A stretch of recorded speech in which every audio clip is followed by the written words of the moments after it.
I want to raise 2 points. Firstly, on Brexit, the EU wants to ensure that the UK is not undercutting the EU 27 in terms of the Brexit deal. At the same time, you have many member states who are competing amongst themselves to attract UK-based financial institutions and other industries. Now, there could be several business reasons why the financial institutions and industries prefer one member state over another.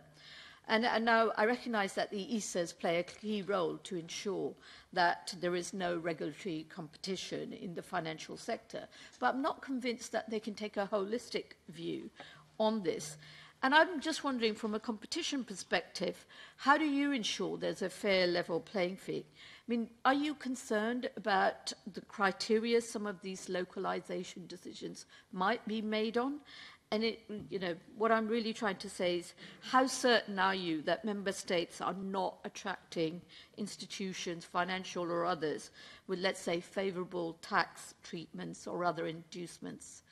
My second point is really on climate change. You've made several recent speeches and argued for a more sustainable economy. Climate change is indeed a very topical, and this week with Nobel Prize in Economy and the UN report saying we need a much bigger effort. And given the massive challenges we are facing, and despite all the legislation that this House has adopted over the years, don't you think it's about time the EU competition rules be used more as a policy tool to address some of the malpractices in addressing climate change? I want to compare it to the work done on tax evasion, because it was only when you start looking at Panama and tax rulings that it went higher on the agenda and action was taken by member states, as well as capturing the public imagination. So can we not see the same sort of evolution on climate policy?